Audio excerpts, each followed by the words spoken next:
This is All of It on WNYC. I'm Allison Stewart. Just a reminder, tomorrow is the first day of April, so it's time to start reading our new Get Lit with All of It book club selection. It's Lake Effect by Cynthia Dupree Sweeney.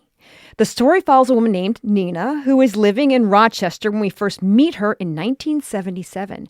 She's feeling stuck and bored in her marriage. And after a friend gives her a copy of The Joy of Sex, Nina begins to experience an awakening and starts an affair with a neighbor. Years later, Nina must reflect back on the repercussions of her actions as she prepares for a family wedding.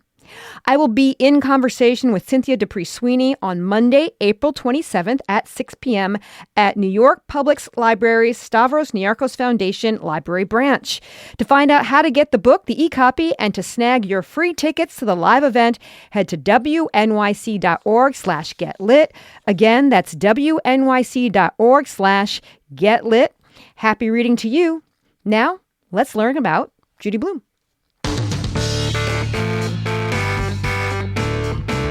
Full Bio is our book series where we spend time with the author of a deeply researched biography to get a fuller understanding of the subject. Judy Blume, A Life was written by author Mark Oppenheimer. You may recognize him from his years as the columnist on religion for the New York Times. His subject, Judy Blume, wrote 29 books and has sold 90 million copies and counting. Her works include classics like Are You There, God? It's Me, Margaret, and Forever, as well as adult books including Wifey. Blume's writing has a candor and honesty that has earned her a legion of fans. Yesterday, we learned about Blume's family and her upbringing in New Jersey and Miami. Today is a mix of the personal and professional. Judy Blume didn't start writing until her late 20s. She was busy trying to be a wife and the mother of 2 children. She married John Blume in 1959 while she was at NYU. In his book, Oppenheimer writes, quote, "From the moment the Blumes returned from their honeymoon, life was difficult for Judy." Let's get into Judy Blume, A Life with author Mark Oppenheimer.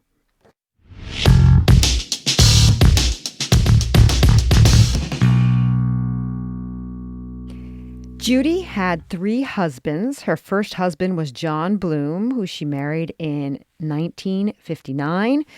Who was he? What did he want from their marriage? I say that John Blume was the big 5. He was a tall, dark, handsome Jewish lawyer. Like, how could you do better than that? I mean,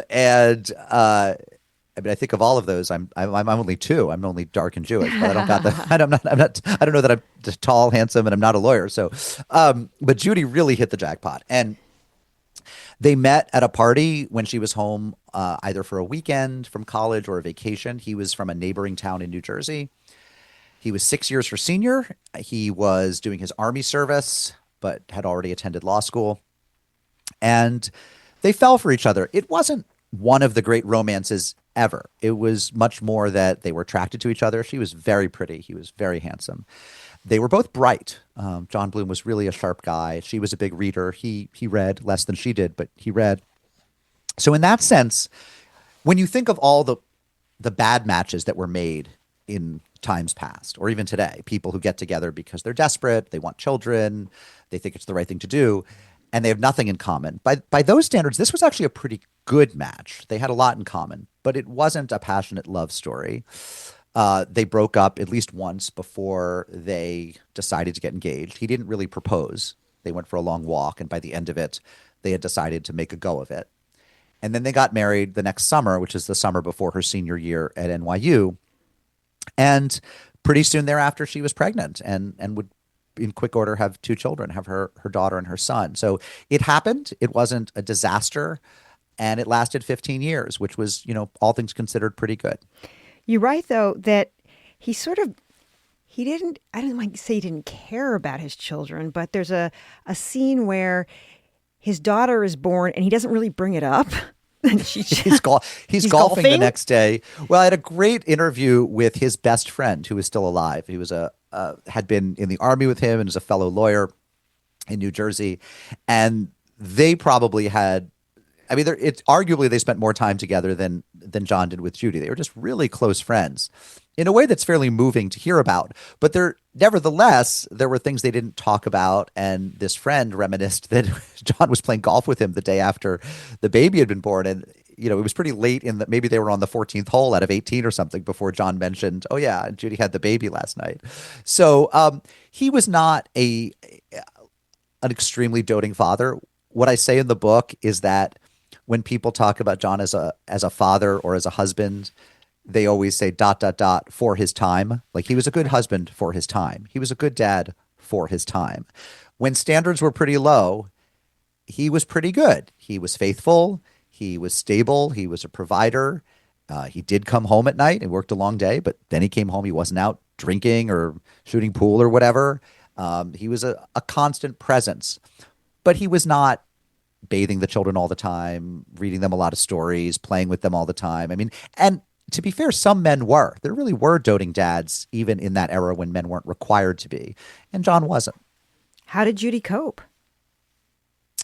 Well, she loved being a mom, for one thing. She has no regrets about having had her children. She was not somebody who thought, oh, if only I'd put off marriage, maybe I wouldn't have been saddled with these kids. She loved being a mom, and she loved them. And for a time anyway, the role was the one that she had signed up for. She hadn't been misled. She wanted to be married. She wanted to have these babies. She thought that she wanted this life in the suburbs. But pretty quickly, she found herself sitting around the pool at Shakamaxon Country Club with the other moms, feeling very alone. She didn't really know what to do with her time, especially once the kids were in school full time. Once they were, in, say, kindergarten and second grade, and they were off to school most of the day. She didn't have a lot to do. And she didn't have any confidants. She had made close friends in high school, to be sure, but they'd gone off to their own marriages. And Judy didn't feel that she could share intimacies or misgivings or insecurities with these other wives whom she would, stroll the babies with or sit around the pool with. They were acquaintances, but she didn't feel she could be her fullest self. So she had a lot of sadness. And she also had skin diseases. Her eczema has always reared up at times when she's suffering a lot of stress or unhappiness. And so she was coping with a lot of physical pain as well. Judy Blume really didn't start writing until her late 20s. How did she start? It's funny. I've talked to a lot of writers, and of course I am one, and you are one. And most of us know that people who end up writing probably do some of it as a kid. It's always one of those things in the back of our mind. Judy had not thought about being a writer as a child. As I say in the book, she had fantasies of maybe being a movie star like Esther Williams, swimming in the pool and coming out with her hair and makeup all perfect. She had thought about being a librarian.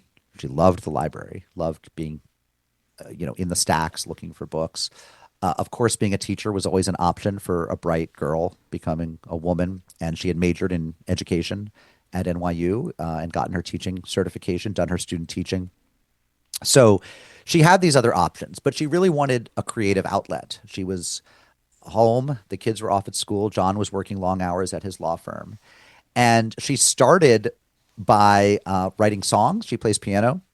And she started by composing songs. And then she would find that after coming up with a particularly good melody, she would hear it on the radio 2 days later and realize that it was a song that was on the radio. She had heard it on the radio last week, and it had stayed in her head, and she'd written it down and thought, oh, that's my melody. But in fact, she wasn't composing anything original. So she scuttled that. And then she tried writing children's books for very little children. They're very Dr. Seuss inspired. And she illustrated them. And her illustrations are not bad. She's a very competent doodler, let's say. And I looked at early copies of these books, which are in our archive. And, they're not terrible, but they're not as great as the stuff she would end up doing. And then she tried visual arts. She tried this art where she would cut pieces of felt out of sheets of felt and glue them to backing and make these framed felt designs. She ended up selling some of those on consignment at the children's department at Bloomingdale's and did that for 6 months to a year. But ultimately didn't want to do that anymore, and also found that she was a little bit allergic to the glue. So then she signed up for a course in children's writing at NYU. A brochure came to the house offering night classes for alumni or for adult learners, continuing education learners. And she asked if John would put the kids to bed on Monday nights so that she could take the bus or the train into the city and go back to school. And she ended up doing that for 2 semesters with this wonderful teacher named Lee Wyndham. And that's how Iggy's House first got drafted, was as homework for that class. It's interesting, though. She submitted for a long time, and she got a lot of rejections initially. What did publishers say about her early work? The rejections are mostly pro forma. I will say that as somebody who spent all this time in the archives, it's really painful to read someone else's rejections. And part of it is surely that it brings back memories of my own rejections. Every writer has dealt with so many of them. And, with Judy, I think I must have read at least a couple dozen. She wrote a lot of short books for children that didn't get published at all, that are in her archives. And then some are lost for forever, where I'll see the rejection slip. They'll reject a book and say, we're so sorry that this book titled ... doesn't work for us. And then you look for the book's not there. So some of her juvenilia or early writing survived, some of it didn't, but all of it generated these rejection slips. And look, they would say everything from no thank you, it's simply not our taste, our cup of tea, to sometimes fuller comments. I think the most heartbreaking ones were when they would say, we would love to publish this book, but we have a different book about a boy who's being an older sister that's coming out next year. We don't have room for 2 with the same plot. There's a sense that children's literature is very formulaic, and if you have one book coming out about a soccer goalie breaking his leg, you can't have 2. So, you have to find your alley, your slot to be slotted into. But they might have just been being nice to her. It might have been that she simply wasn't there yet. My guest is Mark Oppenheimer. We're talking about his book, Judy Blume, A Life. It's our choice for full bio. How was Dick Jackson instrumental in Judy's career? Dick Jackson was this wonderful editor who had started at one of the bigger houses and then split off with a partner, Bob Verone, to form Bradbury, which was this small, fledgling, just launched publishing house that was looking for new writers. And Judy sent her manuscript to him, and for one of her very early books, I think it was Iggy's House that he first bought, which was before Are You There, God, It's Me, Margaret. That was her 3rd book and her big breakout hit. And he bought it, and he later said to her, I wasn't buying this book. I was buying all the books I knew you would someday write. And they just had this wonderful relationship. He was the editor that every author prays to get. He got her. He was supportive. He knew what she needed to hear. He knew what to tinker with, and he also knew what to leave alone. He, for example, said that he almost never touched her dialogue. He said, Judy knows how people talk, and her dialogue is true, is dead on. But he knew that she needed some help with structure, and he would help her move stuff around. He also sometimes would have insights into her characters that she herself didn't have. So I'll give you one example that's in the book. In Are You There, God, It's Me, Margaret, at one point, one of Judy's friends is on vacation and I think sends her a postcard saying, I got it, ! Meaning she got her period. They were all talking about, when have you gotten your period? No, have you gotten your period? And Margaret gets this postcard from a friend saying, I got it. And of course, she's crestfallen because it seems to her that all of her friends are getting her period before she does. And Dick Jackson wrote a little note in the margins that said, is this friend telling the truth or is she lying?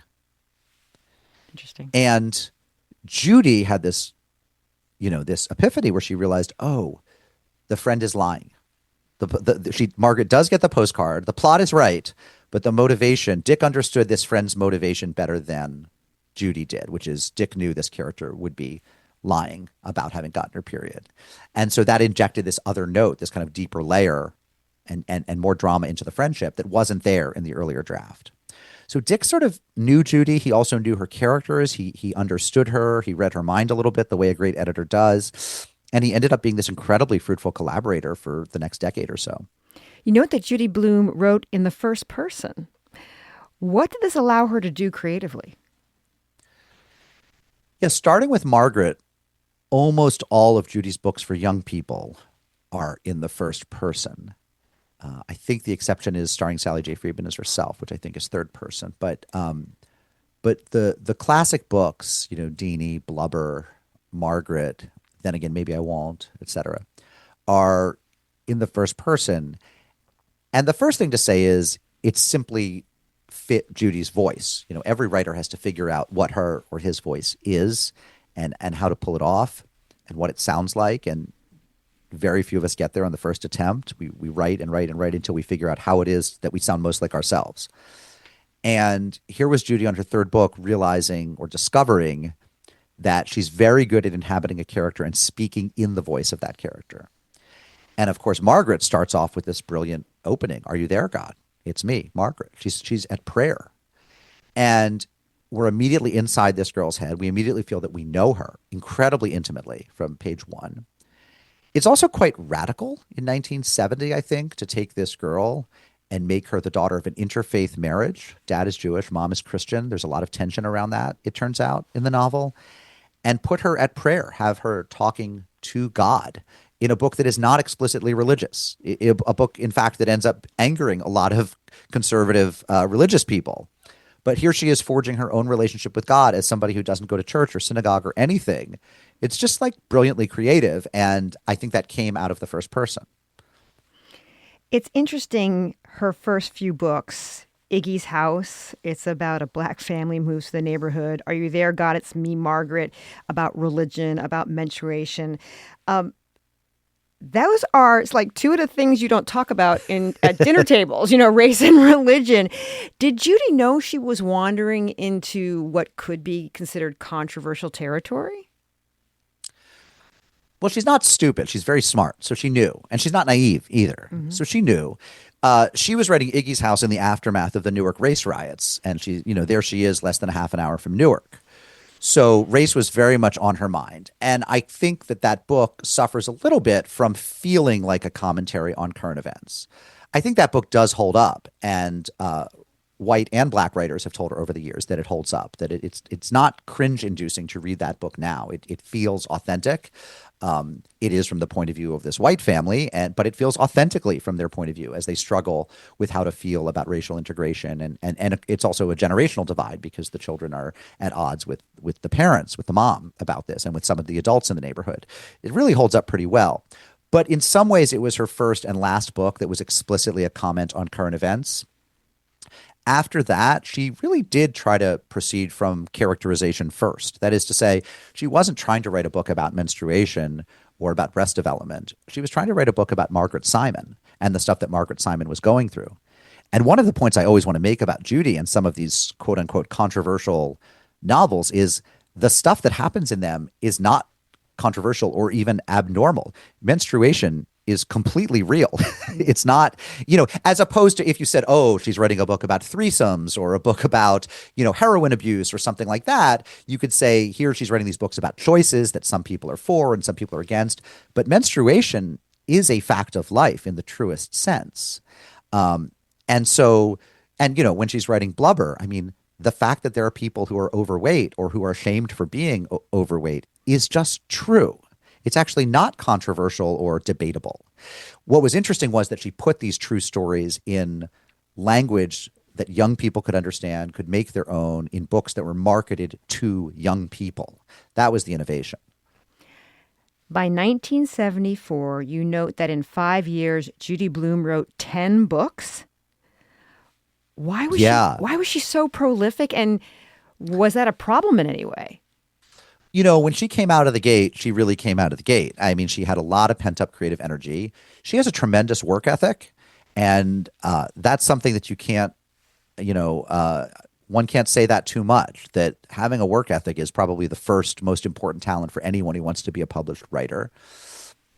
Look, to be fair, these books were not 500-page books. If you said to an adult author like Jonathan Franzen or Meg Wolitzer or Tayari Jones or whatever, they're writing books that are 150,000 words, 350, 400, 500 pages, right? That's not what Judy's doing. Nor is she doing what, say, J.K. Rowling ended up doing, which, again, is writing very long books with multiple plot strands.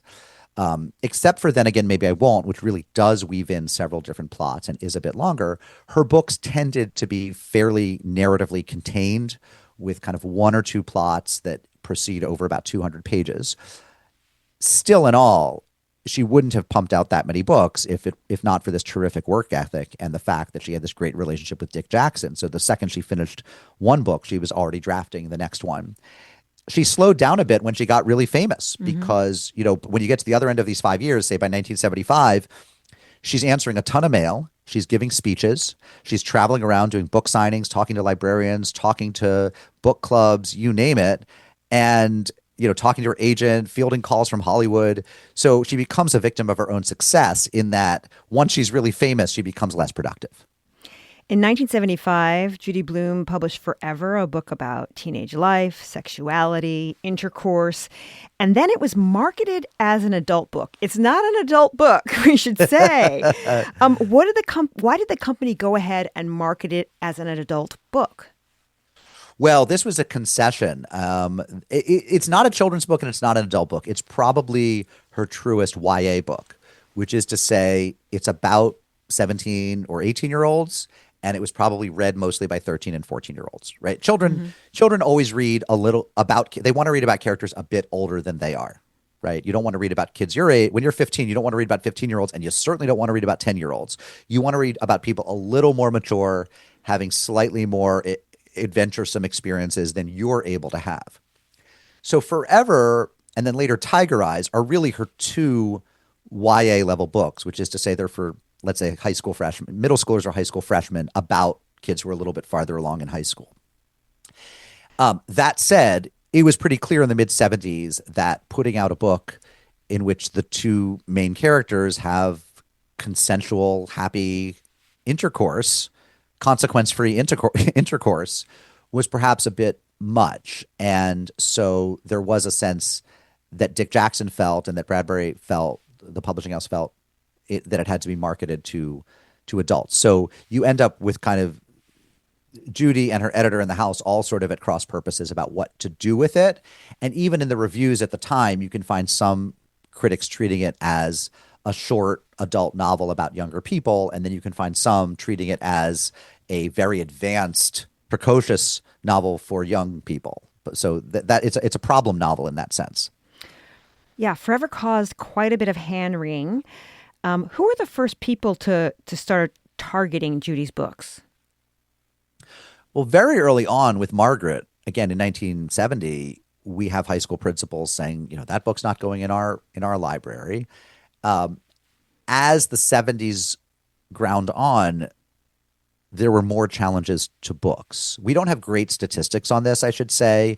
The National Coalition Against Censorship and the American Library Association, both of which now do much better work about tracking how many challenges there are to books and what becomes of them. We're not as sophisticated back then about that kind of information.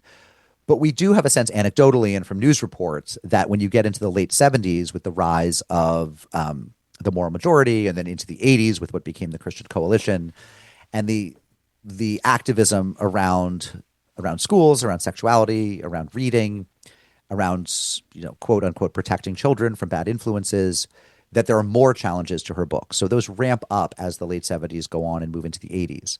But they were there from the beginning. And again, it was often at the school level or the school board level. You didn't have back then what you have today, which is states, or the State Board of Education in places like Utah or Florida saying certain books, like Forever, for example, can't be taught in any of the state's public high schools. But you did have school level or district-wide challenges. And to be clear, the challenges were not that it should be illegal to sell her books, right? I mean, 50 years earlier, or even just 20 years earlier, you'd had people arrested for selling, Lady Chatterley's Lover or Ulysses in a bookstore. Like the obscenity laws were such that you could be arrested for carrying adult novels that had depictions of sexuality. The Supreme Court had decided that was too much of a burden on free speech. So her books could always be sold anywhere. The fights were really about what were school libraries and sometimes public libraries going to stock. Whether Judy Blume wants it or doesn't want it, she's sort of a doyenne of challenged authors. Yeah. How has she handled it throughout her career? I think it became almost a second career. And I think in some ways her activism, which she took to with gusto and with a tremendous sense of purpose, was a drag on her writing, for sure. We don't know for certain that if not for her activism, she would have written more books in, say, the 90s and the aughts. But certainly it became part of her work balance, which was she kept writing, but she also set aside big chunks of time to, for example, do fundraisers for the ACLU and to aid them in their fight against challenges against books and to promote the freedom to read. She did an enormous amount of yeoman's labor with the National Coalition Against Censorship. And I don't mean just lending her name to fancy benefit balls, like, oh, Judy Blume's the chairwoman of the ball, she'll be there.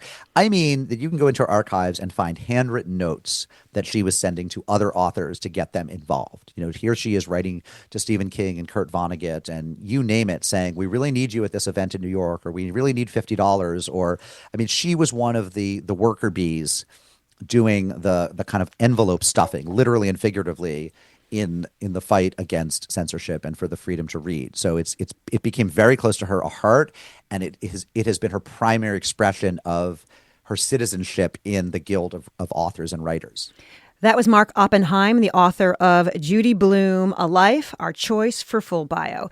Tomorrow we'll discuss Judy Blume's experience in Hollywood and how she embraced social media.